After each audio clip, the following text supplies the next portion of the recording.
Hello, Doctor Who fans, wherever you may be. This is Paul and Geoff from Who Corner to Corner with a very special episode.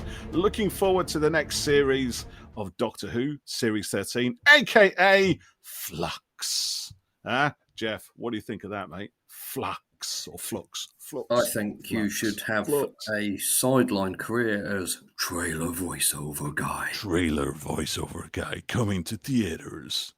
I don't know. Winter, do they still have him? I don't know, mate. I don't know. No idea, mate. Oh, no idea.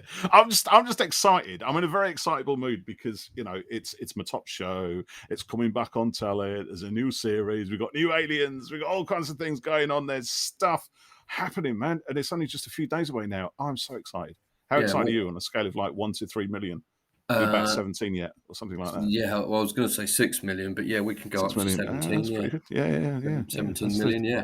We can bring it down a bit. Scale of 1 to 3 today, so it is. Yeah, 4 days away. 4 days. Oh, it's only 4 days away. So it's always exciting. It is exciting, yeah. I mean, it's always exciting when a show you like is back on, but particularly Who, and it's exciting that they're doing something really different this series. And all the stuff that's been shown and that I've read about, it makes it sound like it's huge. I mean, Chibnall said it's series finale type of thing in the first episode. That's why he's starting with that kind of energy, apparently, isn't it? He's starting with the series finale kind of epicness, which is going to be quite awesome. I mean, to be honest, I thought Series 12 started with something a bit like that because Spyfall was bloody brilliant. I really enjoyed that.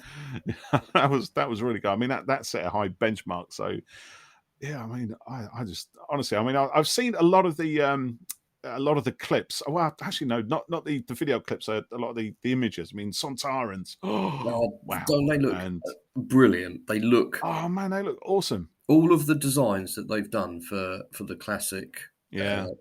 Monsters and the new ones that they've had as well, I think have been brilliant. The Sontaran looks like absolutely, a classic Sontaran, but sufficiently modernised at the same time, and they look like warriors again. They do. They look like soldiers. They look like they could beat the crap out of someone and stamp on your face, laugh in your face, and then just go back to the ship and do it all again with somebody else. Have a cup of tea and go off and warmonger a bit more. Sontaha. I hope they do that again, actually. That's one thing from the Revive series that I do like. I did enjoy that from, what was it, the Sontaran Stratagem, Poison Sky 2 part. See, I enjoyed those 2 episodes hugely. I thought they were right, they were really good fun. I love the the Atmos stuff in the car, and the things with Donna are really good. Like when the Doctor thinks she wants to leave, and she's like, "I just want to go home, Numpty." And Martha coming back in as well. That's right, she was. But these guys look, they look mean. Yeah, really brutal. They've got those 2 Ravagers. Oh, they're the Ravagers. The Ravagers. They're the blue guys, right? The crystal people. Yeah, is that with that who they are? Peeling skin and sort of crystals on their face and stuff like that. They look, particularly. Well, I felt they both look horrible, but there's the one that looks more like a woman. Hers is a bit more white in some pictures I've seen, and I think they look gorgeous. Great makeup, but it's it is. gross, they are. They are that kind of. There is a word for it. It's not grotesque. It's that kind of macabre sort of look. Like like the Mexican Day of the Dead sort of thing.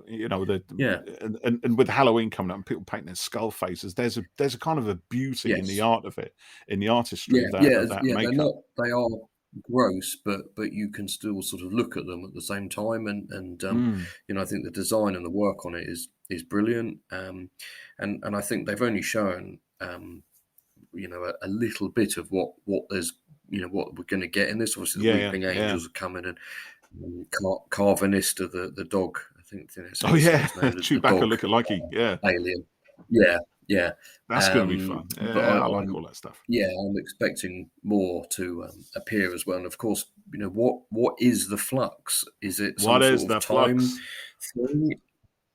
Is it an entity? You know, an army? There's a shot in the trailer of a planet with like a with a cloud swarm or something coming over it. Yeah. Some kind of death weapon. Because Chris Chibnall was asked. Yeah, it looks like something kind of, you know, swarm of locusts on the planet. But swarm. I He did mention swarm, didn't he? He said swarm. Well, mate, if it's a swarm of Wirrén, then I'm there. I'm right there. I would love to see the Wirrén back. Honestly, we need a modern treatment on the Wirrén. I'm going to start it here now. Hashtag bring back the Wirrén with as many R's as you like. I can beat you to that with an excellent Big Finish unit adventure that's got the Wirrén in it, and there's a guy in it, and he's slowly turning into one, and his name is called Dr. Brundle, like Brundlefly. What's that called? I think I've got it. Is that an 8th Doctor one? No, it's unit. Is it a unit one? No. Right. It's got Joe Grant in it at one point, I think. Oh, it's it? Really good series. But Big Finish, you know, you can't see them. I want to see them on the telly. I want them to be given some new socks, a new head and everything, and fly around doing lots of damage and lots of body horror. I want to see that body horror. Yeah, I can imagine it, and it's disgusting, but I want to see it on the telly. Yeah, they would. Doctor Who with an 18 rating. That'd be something, wouldn't it? Just the body horror. You know, give what was that stuff? The bubble wrap, the green bubble wrap from the Ark in Space. Yeah, a whole new meaning. Update that. Yeah, we've upgraded our bubble wrap. We're now using goo, trademarked goo. I don't know, some kind of disgusting thing from the back of the sofa. Kids glue, kids gloop. So Chibnall was asked for one word. He did. Yeah, this is the San Diego Comic-Con, wasn't it? That's it. But in the cast list, there's someone called Swarm in it. I was there. But I wonder if that's just if that's a misdirection, a bit like when misdirection. He's good at that. Was it Chibs is really good at misdirection. Barrack Stemmis last year. Do you remember that? No. In Spyfall, to preserve Sacha Dhawan's appearance. I didn't know that. It was Barrack Stemmis or something. He was listed as in the cast. Yeah. You see what I tend to do, right? I've done it less this year because obviously we're doing a podcast, so I do need some amount of kind of pre-season knowledge. But it gets to a point, I don't know, a month or so before the series, and I switch myself off from all of it. So I don't watch any more trailers. I don't watch any more teasers. I reduce my engagement within Twitter fandom on all this kind of stuff and everything, and I keep it as spoiler free as I possibly can. I mean, Chibnall's been really guarded with his secrets, and as you said, he's really good with the misdirection thing. He's good at doing that. But I want as many surprises as possible from my Doctor Who. I really do, because nothing beats those moments, like you said, with the master reveal in Spyfall, the master reveal in Utopia. I mean, crikey, that one came from nowhere as well. You know, Missy's reveal. I mean, these are all master based actually, but you know, when you suddenly see Daleks for the first time, Cybermen for the first time, not knowing they're going to be part of the adventure, fugitives of the Jadoon. Okay, we all know there were going to be space rhinos in there, but nobody guessed what was actually the real shock behind that episode. But they played that episode like it was. They played it like it was just a little bit of a laugh with the Jadoon, didn't they? And exactly, yeah. And we thought that's what it was going to be—a little bit of comedy, with the space rhinos. That's all good. Pulled the rug out on that one. Really did. But yeah, we've possibly talked about this a bit before, but I like not knowing everything, and I've seen today that some of the TV magazines have had a bit of a pop because the Beeb have held the episode back and things, and they said, "Oh, good for them," I say. Right. And I quite like that they're not showing things, but if they're holding it back and not letting people see it this close to broadcast, there must be big stuff in it to not want it leaked out. I want big stuff. I like big stuff. They don't do that with films. If they're like with the Marvel films, which we also talk about on at MCU C2C, our other podcast. Our other podcast, Marvel, ladies and gentlemen. They'll often hold post-credit scenes out of press reviews to keep secrets and things, so they don't get leaked out early. So it doesn't bother me that I don't want to know everything going in advance. I know people are desperate and hungry, but we're so close now, and it's going to be so much better to be surprised by things. I'd be Absolutely. really cross if I Yeah. got the cliffhanger spoiled for me in advance. Yeah, definitely. Yeah, which is one of the reasons why I kind of pull things back a little bit because I mean, what Yeah, a recent example of this actually was in Resolution, right? So you yeah, remember Resolution was kind of trailed in the lead up to New Year, and me and my daughter were very excited to watch it, having really enjoyed Series 11. Resolution, the early trailers for that, the enemy wasn't revealed at all, and then it on New wasn't Year's named. Eve, No. right before about an hour or so before we were actually it was actually due to start. My daughter Freya, she said to me, "Let's watch the trailer again." I say, "Sure, you want to watch the trailer? We've seen it like 100 times already." And we watched the trailer again, and this time, and this cut, they put a Dalek voice on it, saying "exterminator" or something, and I thought, well, that's just killed it, isn't it? You know, like they lost their bottle. You know what I mean? They were going to hold it, and then maybe thought so, Yeah, not yeah, enough people were going to tune in if they didn't realize it was a Dalek behind it. It's like, for crying out loud, yeah. just It's so trust your difficult audience. because it's Just trust them. yeah, Fans are going it's to a bit watch it like with anyway. films. Yeah, yeah. The main fans will watch it anyway, and it's a bit like with film trailers. There's this thing of putting as much as possible into a trailer to Oh, what encourage was the that one? audience to watch, but then There's one I saw. you Oh, it was blow so ridiculous. much by doing that. Yeah, you do. Does that a new Michael Bay film out? I forgot what it's called now. I can't remember. It's Oh a yeah, 2.5 minute ambulance. That's a trailer. really It long. It's literally really takes you long. through all the major plot. It probably is all the major plot points in the film. Yeah, Because I mean, yeah, there's a lot of them in there. It shows you, who the guys are, why they're doing what they're doing, the reasons that change what they're doing, that make them rethink mm, what they're doing, and the whole lot. It's just, well, there's the film in 2.5 minutes. Really, what yeah, is the point? I would much rather have something teased. See some nice little yeah. images. I mean, I was down in pictures today, and I saw the trailer for the new Matrix film, right? Matrix Oh yeah, Resurrections. I thought, actually, that yeah. looked It's pretty not really good. showing That much. Yeah, it it does look doesn't, good. Yeah. it gives you a flavor of what to expect, and it intrigues Mm, you by just dropping a few hints of the story, shows you a few yeah, things, that you maybe liked from the previous films, and then hints at the story to come. But you have to see, I get the feeling you have to see the whole film to join the dots. And that's the key to, yeah, in yeah, my opinion, a good trailer. And when I think if they're showing you the whole film in a trailer, it's because they don't trust the product or they don't trust their audience, which yeah. means that there's a And disconnect there somewhere. You haven't produced the right thing mm, for your audience. If that's the case, that's the way I look at it. yeah, I think so. And also, it's entirely possible that Flux is so big, so Yeah. interconnected that actually doing much with it without giving it all Yeah. away Yeah, well, that's it, isn't is it? going to Yeah. be really difficult. Like when trailer, they do 2 or 3 trailers for a film or something, and people can start to piece together, well, this shot is the same background as this scene And in they this one, will as so well. they're We know probably that. We've talking. all done that. Yeah, they will, and if it really is as kind of time hopping as people think it might be, Mm, it's going to be pretty easy to kind of blow it all, with episode specific yeah. trailers and stuff. I think Yeah. so. I think they've done Absolutely the right right. thing, and I think although people are frustrated, I believe the payoff will be worth it. So I'm sure it will yeah, be. I'm Yeah. I'm Have faith, people. That's I'm what I really say. excited. Yeah, yeah. I mean, They're can you imagine, if they you and I. start these trailers 6 months ago, we'd have had like 6 months to take every frame apart, analyze Mhm. every shot, like you said, compare everything, and sort of speculate and come to all kinds of Yeah, conclusions. Which, on the one hand, is not a bad thing because it creates a buzz around the show that is usually mostly positive, and that's a good thing.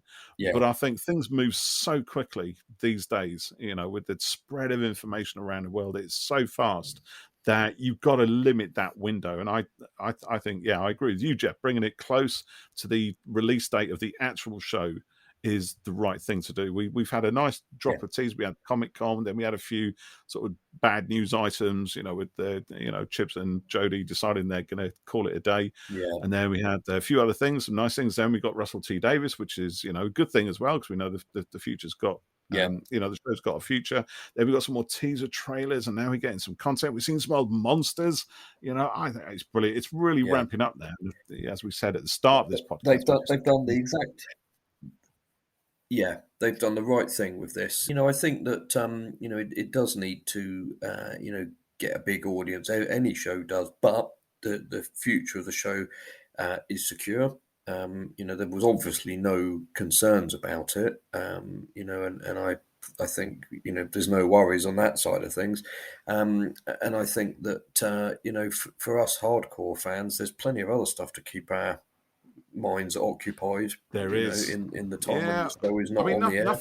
Nothing replaces the actual TV show, I don't think. And as good as you know, Big Finish and the original novels you know what, also, we're lucky to be getting anything this year. You know, I think thinking about it.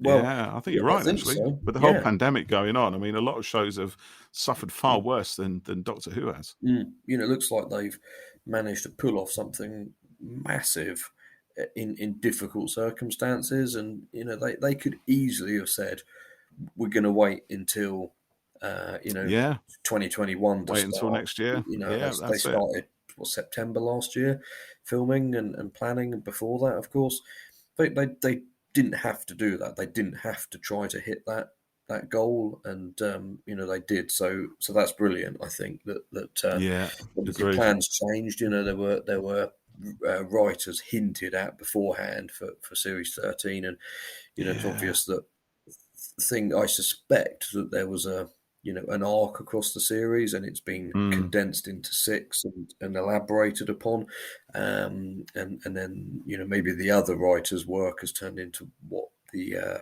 forthcoming, you know, the specials are going to be. But I'm just glad that you know, we're getting it, and I can't wait. And you know, in some ways it's bittersweet because, you know, Jodie's time is near an end, but we've still got a lot to go. Yet. We've still got a lot to go through first. Yeah, no, it's not yet. Exactly. So, what from what you've seen then, or what you'd like to see? What are you looking forward to the most, Geoff? What's floating your boat right now? What's dematerializing your TARDIS? Well, I'm looking forward to seeing more of the 13th Doctor, of course. I saw the clip of Dan the other day, and although it was only short, I thought, I like him. He seems quite I'm not watching funny. it. I'm deliberately not watching it. No, it's fine. It doesn't I'm waiting, mate. He doesn't give anything away at all, really. It was just an intro to him. But I'm excited to see what happens with Yaz and where she develops and what her growth is. You know, I want to see the old and new monsters again. I want to find out about this Vinder guy, see who he is, what's going on there. And of course, what is the Flux? And I'm excited to see if there's any Timeless Children continuation of Revelations. So effectively, what I'm saying is I'm basically just looking forward to all of it. All of it, yeah. Is there anything I'm worried about? No, not really. No. Not maybe a single thing. Will they not pull it off?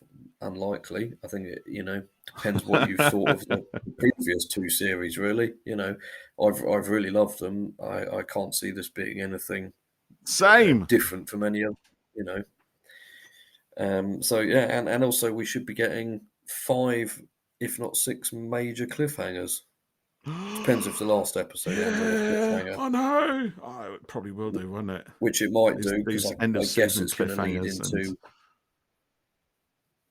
Well, it's going to lead into the third part of the Dalek series, isn't it, for the new year? I guess. I guess so. Yeah. I'm assuming that's what it is, anyway. I think so. Well, who knows anything for sure, mate? You know.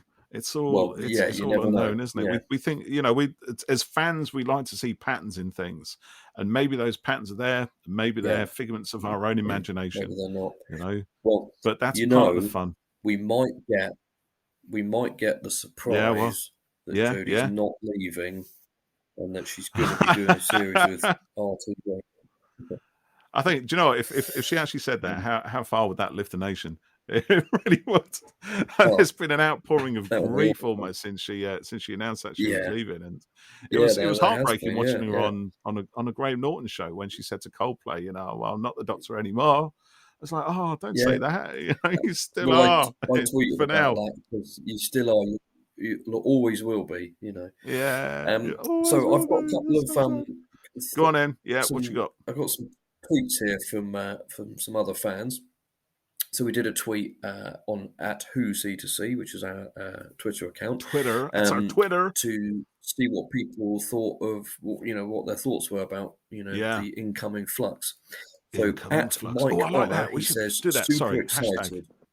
So at Mike Honor says, super excited. Love the title of the first ep. We haven't even talked about that, the Halloween Apocalypse. Oh, and yeah, I'm really I love that. Looking forward to the weekend.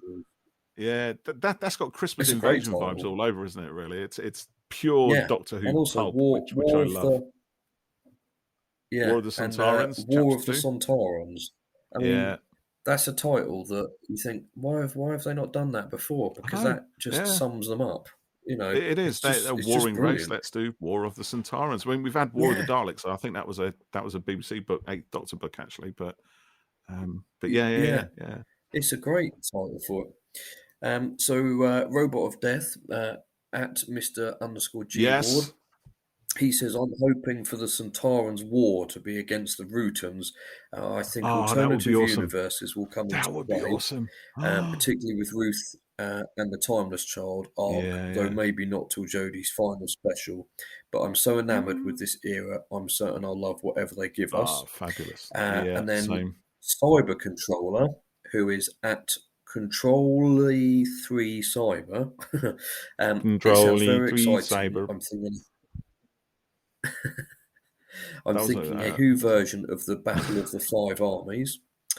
And then Flux or Gregory, who is at Felix Fraser, says, I'm expecting it to be along the lines of Marinus, 6 individual stories which link together to form the whole arc rather than a 6-parter. It looks fab, and I'm buzzing to see how it goes down. Looking for high drama and high stakes. Can't wait. Yeah. And then Whovian, who is at Ryan1 922032225, says, looks like it's going to be one epic 6 weeks. I just hope the angels get a full creepy story to themselves. Sontaran War looks great with the battle scenes, and the new aliens look great as well. And Cyber Controller replied to that and said, let's hope Flux winds together a story that on the surface events seem not connected, but in the last episode it leads to a massive set-piece battle involving Sontarans, Rutans, Cybermen, Daleks, Ice Warriors, and allies. Just a wish list, really. Almost like a Death Zone wish list. Yeah. The Gallifreyan Death Zone. Maybe it's something like that. Who knows? Could be. Yes. That's my Tara Vassalon horn. That's right. It's fine. You don't have to include. So that.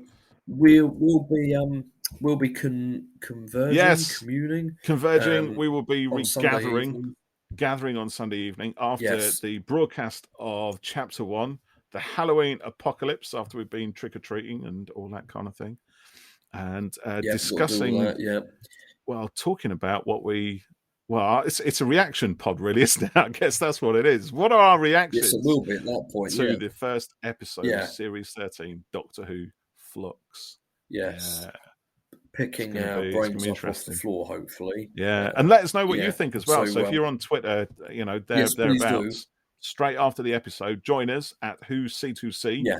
And let us know your thoughts, opinions, good, bad, loved it, hated it, indifferent, whatever. Just stick them on there. Just be polite to each other. If you find somebody doesn't agree with your opinion, be nice. We're all human at the end of the day. We all love the same show.